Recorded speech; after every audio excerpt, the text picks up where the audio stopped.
Hello and welcome to Hank Games Without Hank. My name is John Green. I'm the manager of the Swindon Town Swoodly Poopers, and look who we're playing.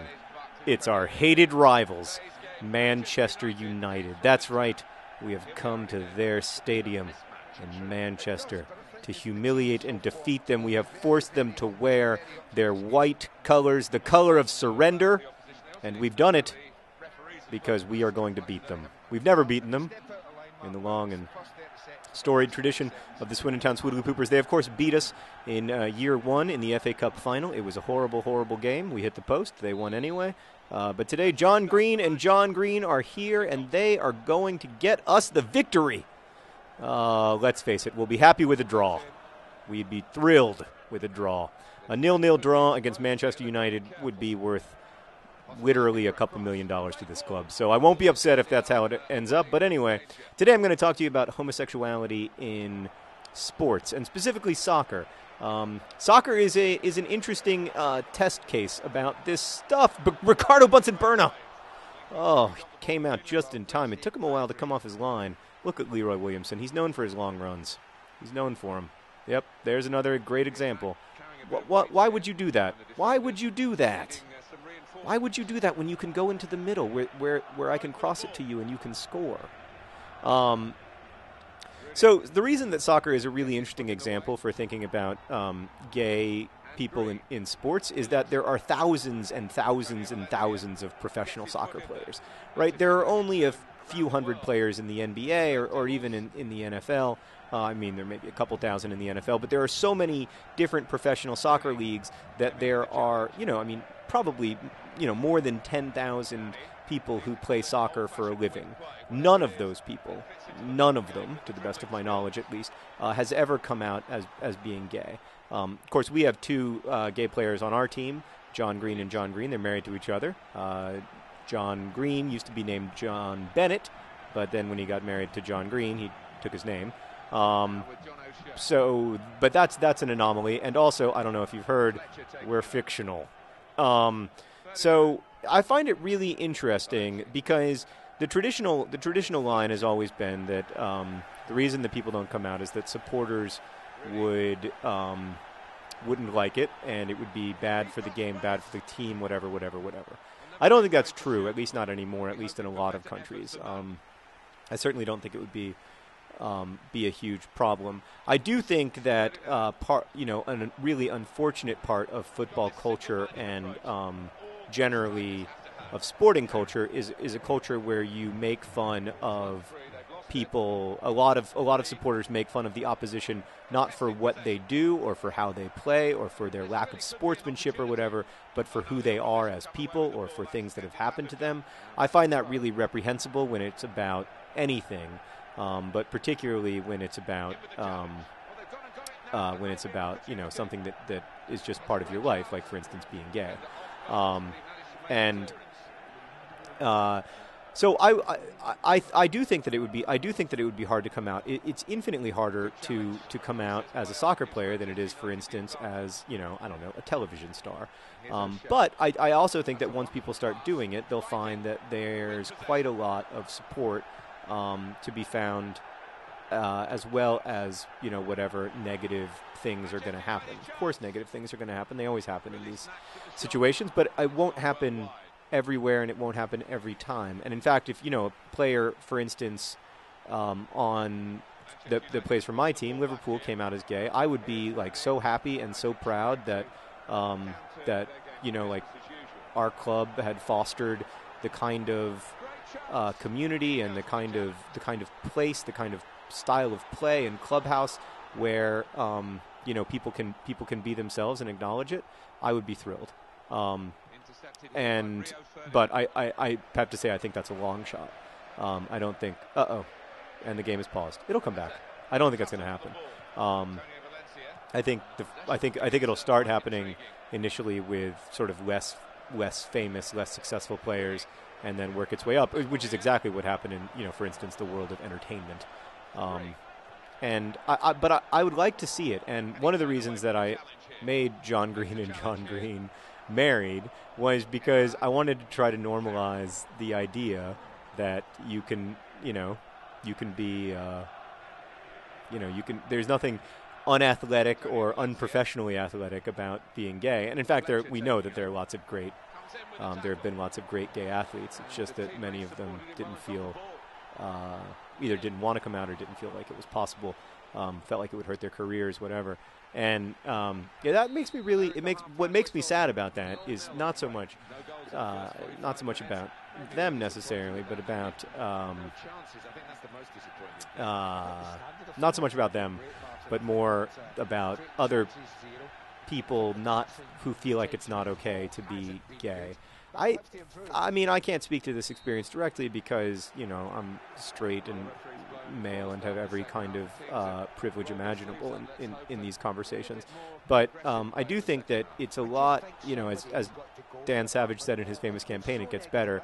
And it's a lot harder in some ways to be really, off the post. Now you know how it feels, Manchester United. Have a little, off the post again. Have a little taste of the Swindon Town Swoodly Pooper medicine. Off the post twice.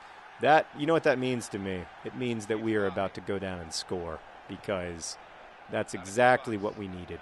That's exactly what we needed. And here comes Carr up the line from left back. It's Carr. He's going to cross it into the middle. Oh, we almost worked.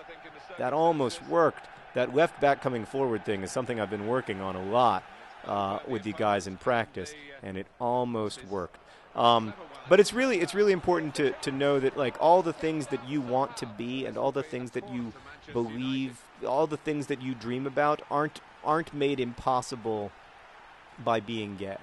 And I think that ends up being another reason why you don't see professional soccer players, or a lot of professional soccer players coming out, because it becomes this self-fulfilling prophecy of, well, if you're gay, you can be this kind of athlete and that kind of athlete, but you can't be a soccer player or a football player. Well, that's ridiculous. And I'd like to see more of us finding ways to fight against it.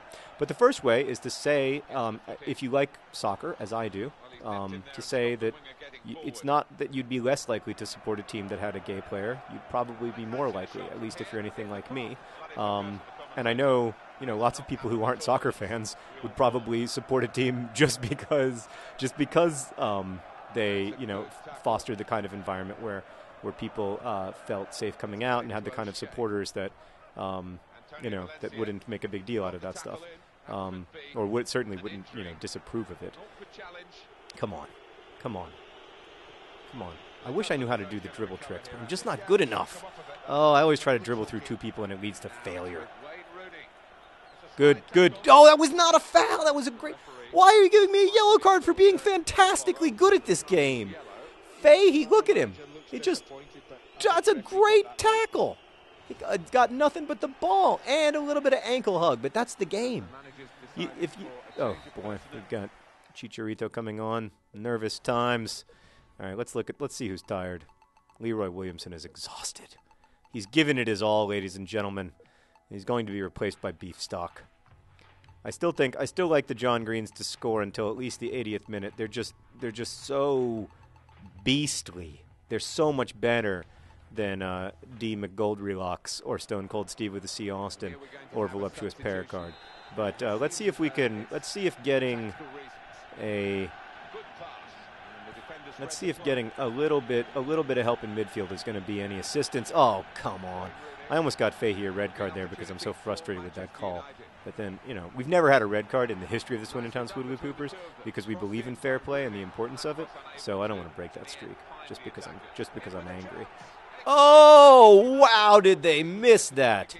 I'm just gonna tell you guys right now, a 0-0 draw against Manchester United. I think it would be the greatest result in the history of the Swoodly Poopers.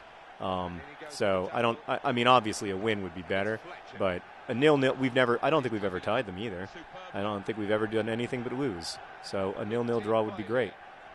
But maybe we don't have to settle for it. Oh. Come on. Go to. Yes. To your husband. Not exactly what I'd drawn up in my mind. I was thinking more that you could, get your body around the cross and schmuck it. But no, it's more of a schmick. Sorry, I have a toddler, so I talk a lot in non-words.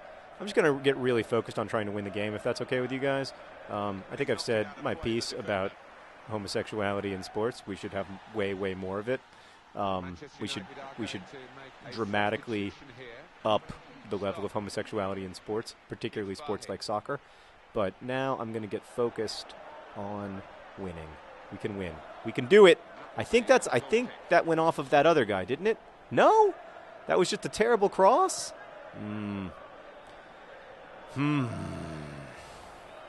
Oh, God. How did we let it get past everyone? Oh, they just keep missing. It's like there's a force field around the goal. I love it. All right, we're going to go into attacking mode now. We've got to do it. It's the right thing to do for our team. That was a very late tackle. Give me a yellow card. I'll accept a yellow card, but I don't deserve a red for that because it was an accident. Thank you. That was not a good, even me with my little bit of bias, that was not an ankle hug. That was more of an ankle smash. So I apologize, but I've got to play Manchester United aggressively because, oh no. Oh boy, this is terrifying. All right, we're in the 90th minute. This should be it. Maybe we'll get one more chance to attack. But, oh, come on, just blow the whistle. Blow the whistle, ref. Blow the whistle. Blow the whistle. Now don't blow the whistle. Now don't blow the whistle. Did you hear me? I do not want the whistle blown. Oh, now blow the whistle. Blow the whistle. Blow it. Context is everything. Yes! Oh, Manchester United thinks they can celebrate a 0-0 draw against the Swoodly Poopers? Hardly. That is a victory for us. That is a great example of 1 point being a win for one team and 1 point being a loss for another team. We're now 2-9-0. We're still undefeated in the Barclays Premier League. Pretty amazing. Thanks for watching. Best wishes.